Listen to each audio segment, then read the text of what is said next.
देवी सती दक्ष प्रजापति की पुत्री थी और भगवान शिव की पहली पत्नी थी।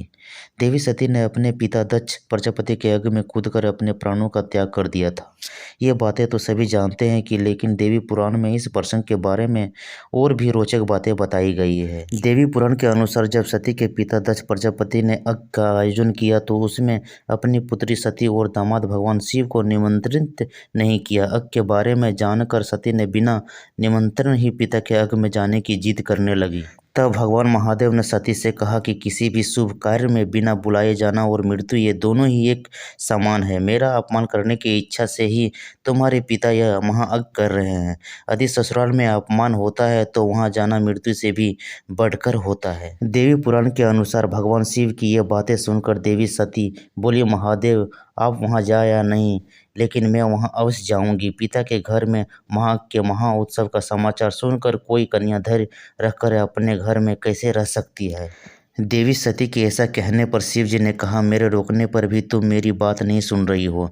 दुर्बुद्धि व्यक्ति स्वयं गलत कार्य कर दूसरे पर दोष लगाता है। अब मैंने जान लिया है कि तुम मेरे कहने पर नहीं रह गई हो। अंत अपनी रुचि के अनुसार तुम कुछ भी करो, मेरी आज्ञा की प्रतीक्षा क्यों कर रही हो। जब महादेव ने यह बात कही तो सती क्षण भर के लिए सोचने लगे कि इन शंकर ने पहले तो मुझे पत्नी रूप में प्राप्त करने के लिए प्रार्थना की थी और अब मेरा ये अपमान कर रहे हैं, इसलिए अब मैं इन्हें अपना प्रभाव दिखाती हूँ। यह सोचकर देवी सती ने अपना रुद्र रूप धारण कर लिया। क्रोध से फड़कते हुए आठों वाली तथा कालाग्नि के समान नेत्रों वाली इन भगवती सती को देखकर महादेव ने अपने नेत्र बंद कर लिए।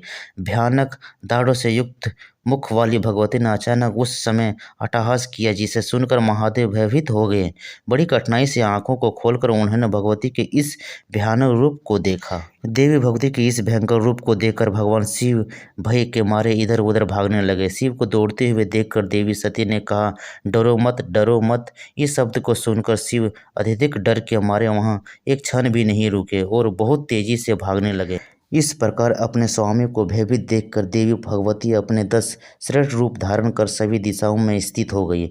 महादेव जिस ओर भी भागते इस दिशा में वे भयंकर रूप वाली भगवती को ही देखते थे। तब भगवान शिव ने अपनी आंखें बंद कर ली और वहीं ठहर गए।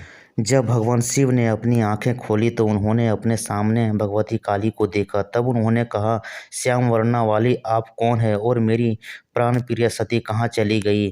तब देवी काली बोली, क्या अपने सामने स्थित मुझ सती को आप नहीं देख रहे हैं। ये जो अलग अलग दिशाओं में स्थित हैं ये मेरे ही रूप हैं। इनमें नाम काली, तारा, लोकसी, कामला, भुवनेश्वरी, छिन्नमस्ता, षोडशी, त्रिसुंदरी, बंगलामुखी, धूमावती और पतंगी है। देवी सती के ये वचन सुनकर शिव जी बोले, मैं आपको पूर्ण तथा प्रकृति के रूप में जान गया हूँ। अंत अज्ञानवश आपको न जानते हुए मैंने जो कुछ भी कहा है उसे क्षमा करें। ऐसा कहने पर देवी सती का क्रोध शांत हुआ और उन्होंने महादेव से कहा कि यदि मेरे पिता दक्ष के यज्ञ में आपको अपमान हुआ है तो मैं उस यज्ञ को पूर्ण नहीं होने दूंगी। ऐसा कहकर देवी सती ने अपने पिता के यज्ञ में चली गई। दोस्तों, स्टोरी से आप लोग को कुछ सीखने को मिला है तो कमेंट में जरूर लिखिए, लाइक कीजिए, शेयर कीजिए और सब्सक्राइब। जय श्री राम।